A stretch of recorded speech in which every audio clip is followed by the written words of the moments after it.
wonders played these days has led to the deterioration of the game.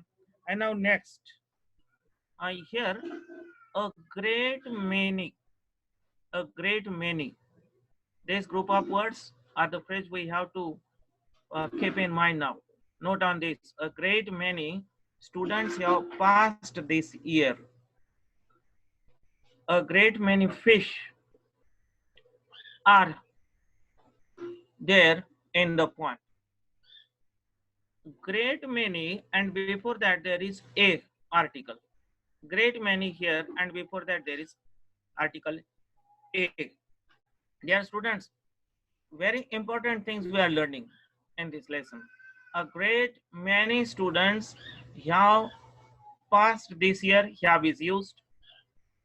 A great many fish, a great many students is in plural number, and so is the verb in plural.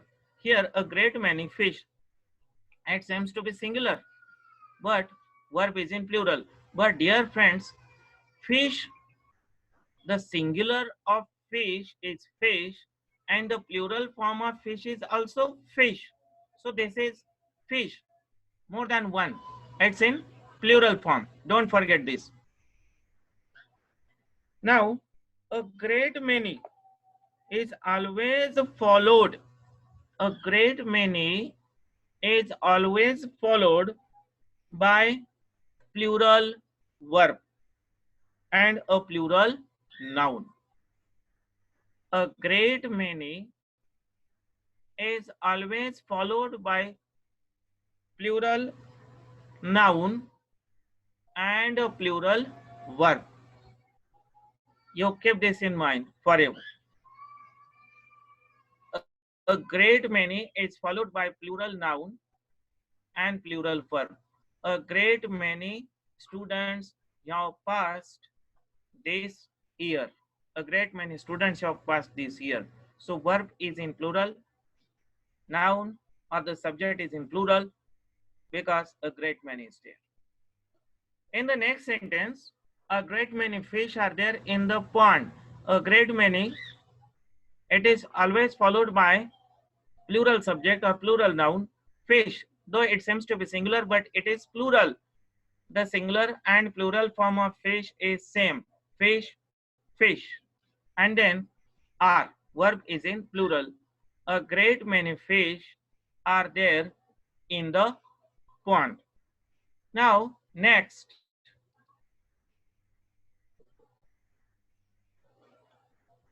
here many. It's not a great many.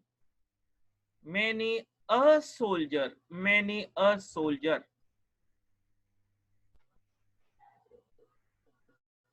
Many a. Many a is always followed by a singular verb and a singular noun. A great many is always followed by plural subject, plural noun, or plural verb. But many a is always followed by singular subject or singular noun and a singular verb and a singular verb. A great many, and here is many a. Pay attention to this.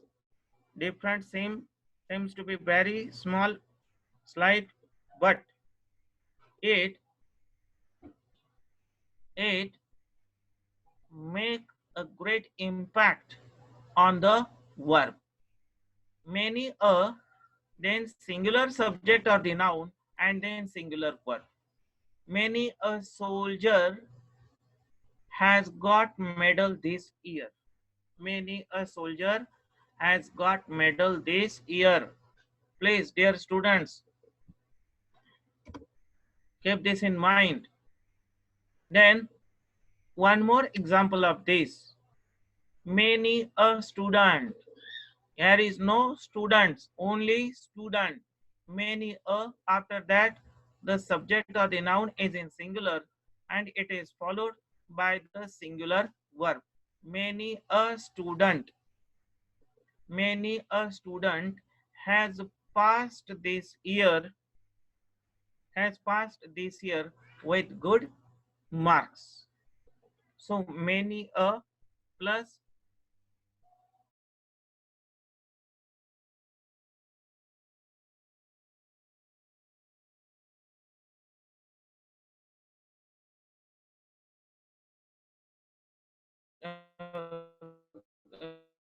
confused to us.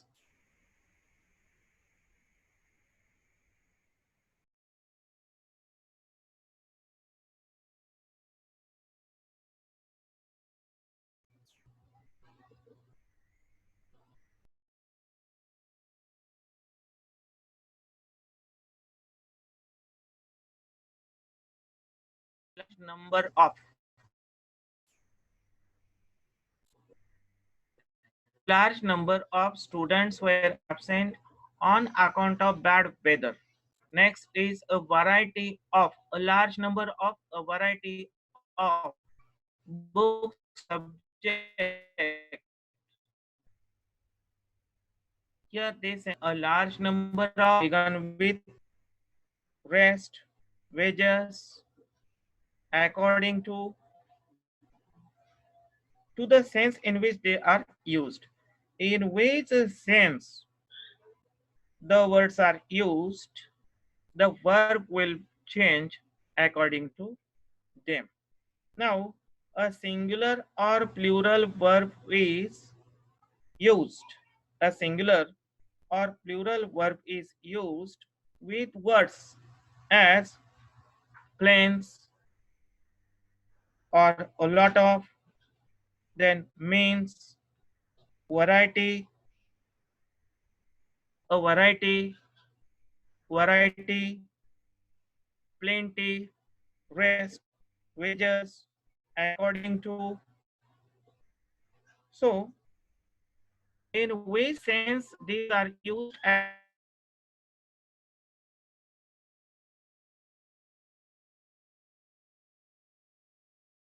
to them?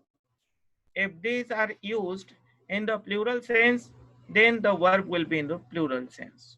If these are used in the singular sense, then the verb will be in the singular sense.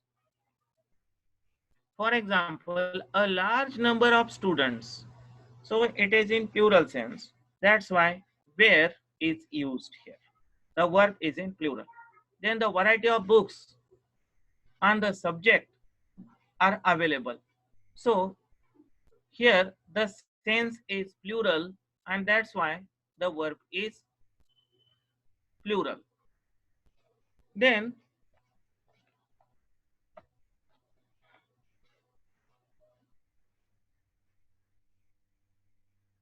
next,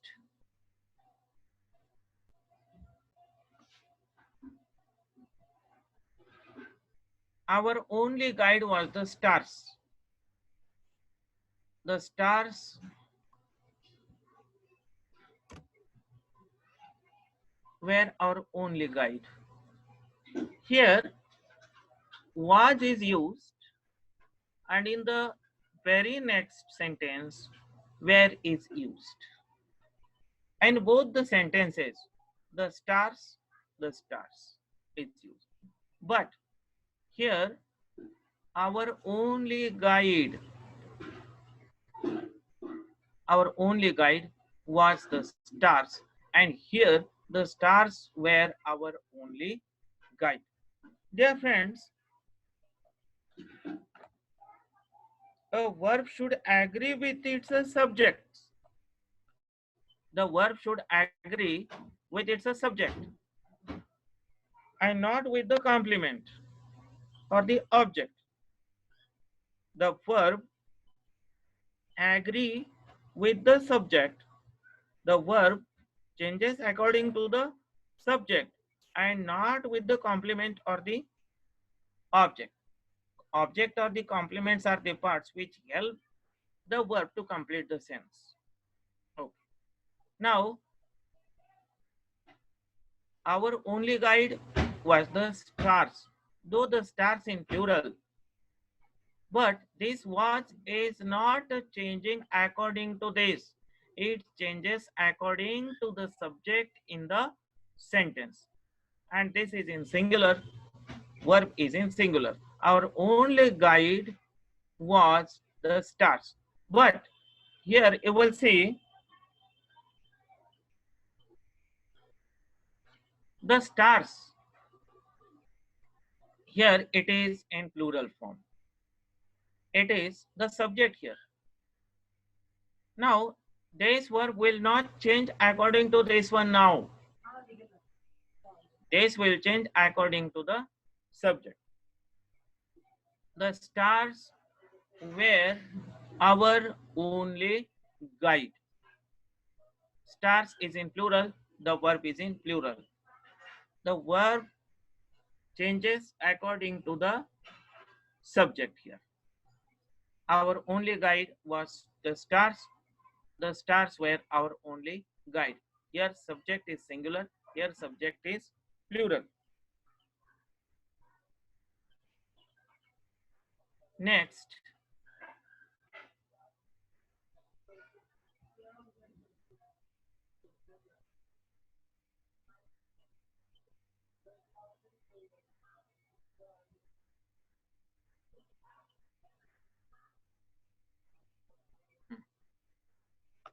now look at here. He has not married and will not marry in near future. He has not married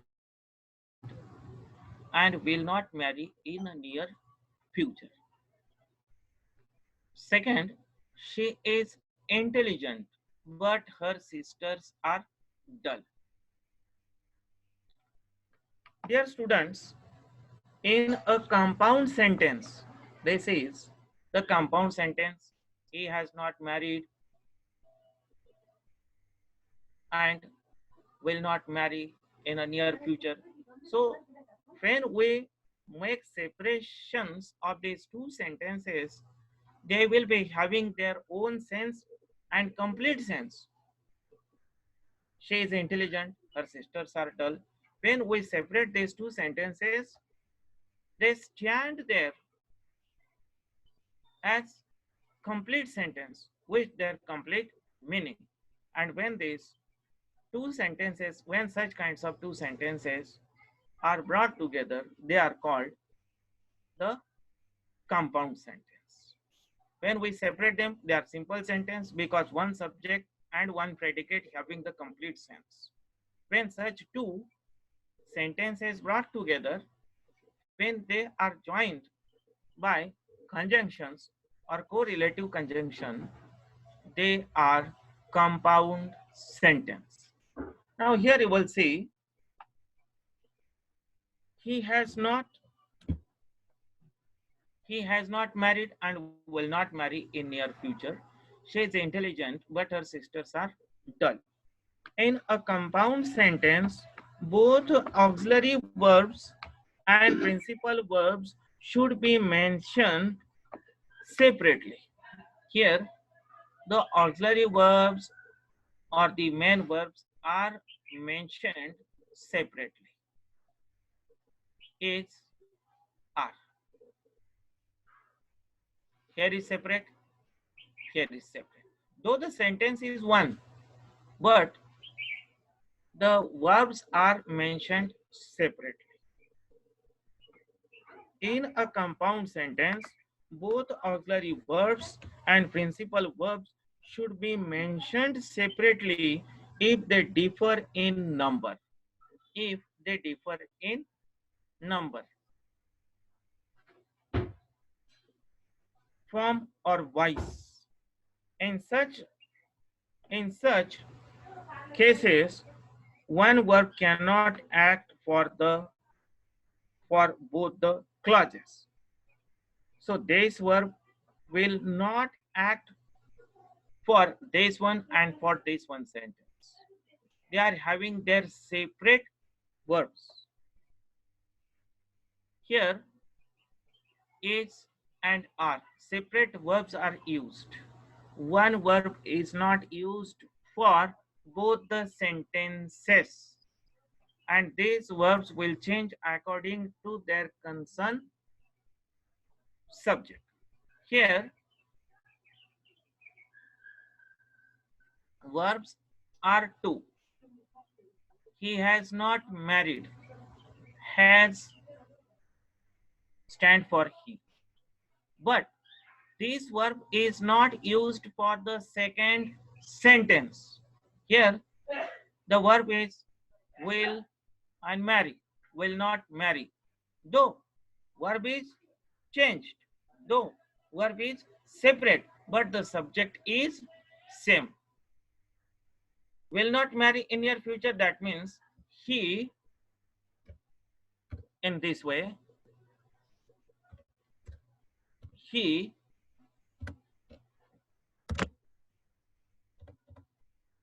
he will not marry. So this verb is according to the subject, that is he. Though the subject of the same sentence are same, but in such kind of sentences, in such kind of compound sentences, the verbs are separate. Dear friends, please again let me tell you, the sentence is one. It has two clauses. It has in the first sentence there is one subject. The same subject is there in the second one, which is understood. Which is understood. But the verb are two. One verb is not agree with both the subjects in both the sentences. Pay attention to this. It's very important. This is a tricky sentence. Though it seems to be very simple, but it's a tricky one. It can make confusion. He has not married, subject is he, and will not marry in the near future. The second one sentence is also having the subject same, he. But in such compound sentence, the auxiliary verb or the main verb are two. Here is also used married and here is also used marry. Two verbs are used separately. One auxiliary or one principal or main verb is not used for both the sentences. Now, according to the sense or the sentence or the tense, has is used here and here will is used for this. Now, let us see the second sentence or the second one. She is intelligent, but her sisters are dull. But her sisters are dull. Dear student, in compound sentence, this is again a compound sentence. She is intelligent, her sisters are dull. These two sentences are connected by the coordinating conjunction but. It is a compound sentence. If we separate them, then they will be having their own complete meaning or the sense. In a compound sentence, both auxiliary verbs and principal verbs should be mentioned separately if they differ in number, form, or voice. If they differ in number or form or voice. Now look at here. She is intelligent, her sisters are dull. Here subject is different, here subject is different. Here subject is singular, here subject is plural. Here it's intelligent and they are dull. Here you will see verb is in singular, it will change according to the first subject in the first sentence. And in the second sentence, subject is in plural, verb is different, it will change according to the subject in the second sentence. She is intelligent, but her sisters are dull. So in a compound sentence, both auxiliary verbs and principal verbs means main verbs, principal verbs should be mentioned separately if they differ in number or maybe form or voice. In such cases, one verb cannot act for both the clauses. Now, next one.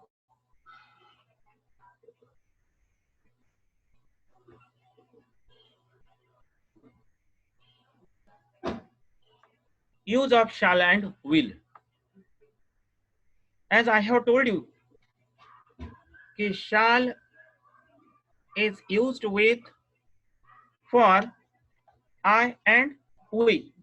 I and we are first person. I is singular, we is plural. Generally, shall is used with I and we.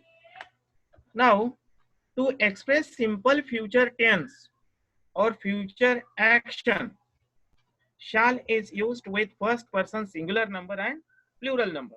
First person I singular and first person plural we. So for the future action, we use a shall with I and we. Then used he, she, it, and they. And these are used for indicating these are used for indicating future action. For example, I shall write a letter. This means it indicates the future action that I shall write a letter. We shall write a letter. And will is used with you. Second person singular and plural. Same. Second person singular is you and second person plural is you also. For the future action, will is used with you, will is used with he, she, it, and they. For example, you will write a letter, he will write a letter, she will help me, they will play cricket. So, shall is used with I and we for the future action. Then, will is used with second person singular and plural you, he, she, it, and they for the future action. They are used here for the future action. But now, dear friends,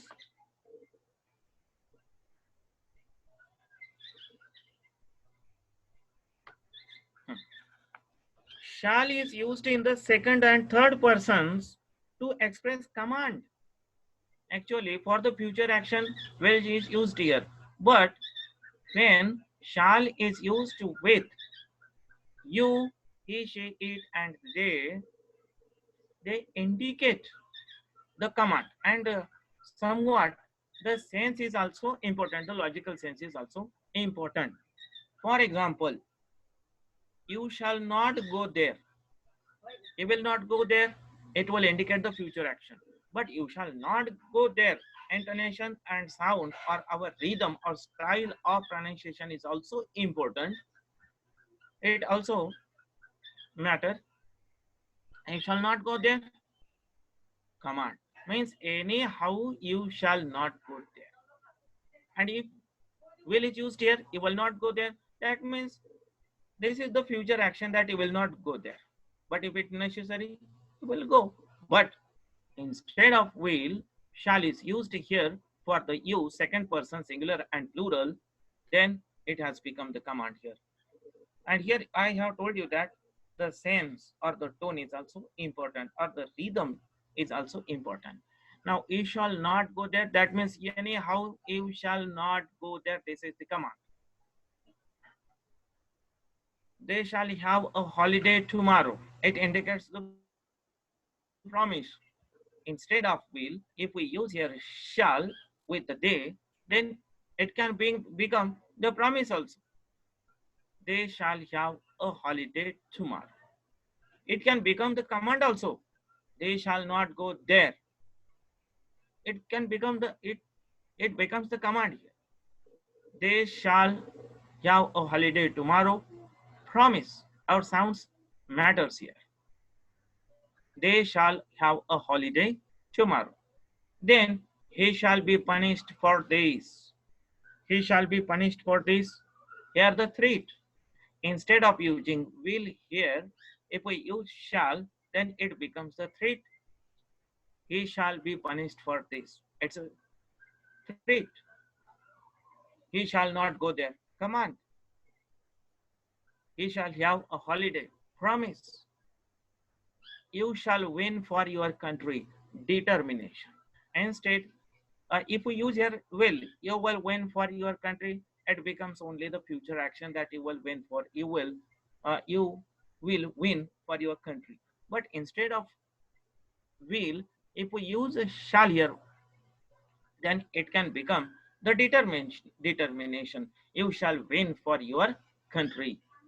This is the determination, dृढ़ निश्चय, our firmness indicates here. I will write a letter. Actually, I shall write a letter. It indicates the future action. It indicates the future action. I shall write a letter. But instead of shall, when will is used, it becomes the willingness. I will write a letter. Willingness. If I use I shall write a letter, it indicates only the future action. But if I don't get pen on time, maybe I shall not write. There is no firmness. There is no willingness. I shall write a letter, but if I don't get the notebook, maybe I shall not write.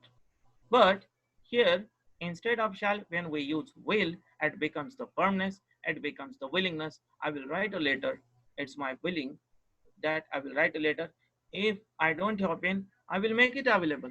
If I don't have notebook, I will make it available. But I will write a letter. So, dear friend, this is the difference between the uses of shall and will for their subjects. Generally, shall is used with I and we for the future action, but when will is used with I and we, it becomes the command, promise, threat, or determination of willingness. Also, our tone or style of presentation makes other situation makes the matter. Or then will is used with you, he, she, it, and they, or any uh, subjects which are in plural or maybe singular. But when shall is used with second person singular number you, second person plural number you, third person singular he, she, it, and any proper noun or the common, then third person plural they, or nouns in plural, when shall is used there, the sense or the meaning can change. We can give command, we can change it, we can attach with those sentences with promise, threat, determination, willingness. We can express such kinds of senses by the use of shall and will accordingly. Now look at here.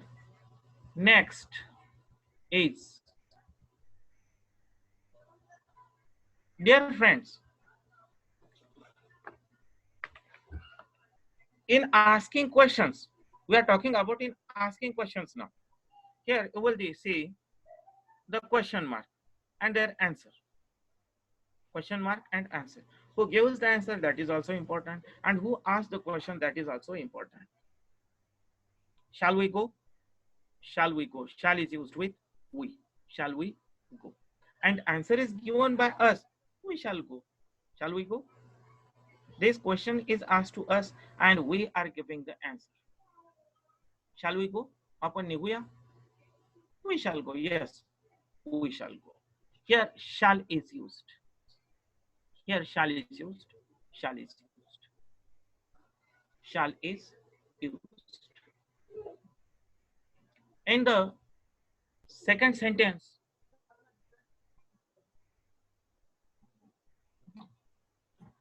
will he come tomorrow? He will come tomorrow. Somebody is asking question to somebody for the future action and about him, and other person is giving the answer about whom is going to ask.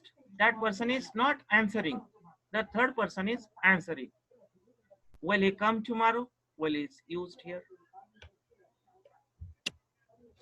He will come tomorrow. He will come tomorrow. Will is used here. Look at the uses of shall and will, dear friends. Now here are the question form. Will he come tomorrow? He will come tomorrow. 5:45 minutes, sir. Then, yes, sir. And then here, will you do this for me? One person is asking this question who is in front of that man, the second person. So we can use here will. Will you do this for me? That person is answering, I will do it for you.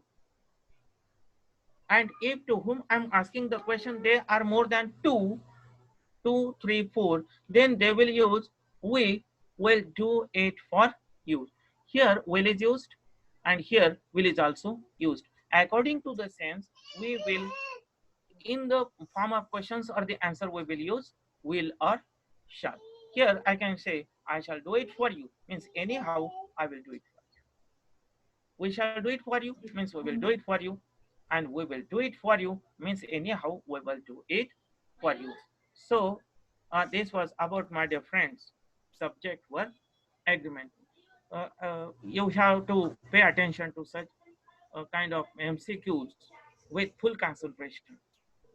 Dear friends, now we will continue with our doubt session. Anybody have doubt, please ask. Raise your hand first.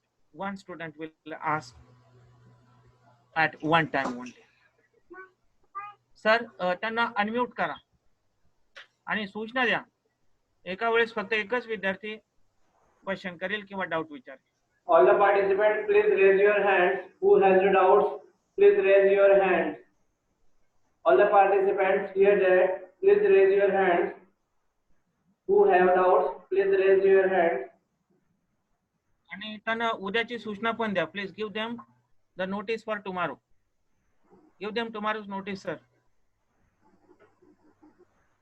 Tomorrow's English lecture will be at 2 o'clock in the noon.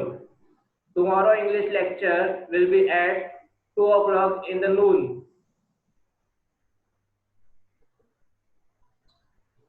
Okay, sir. There is no doubt, sir. Okay, sir. No one raised their hand. Okay, thank you. Okay, thank you, sir. Thank you, student. Good day to you.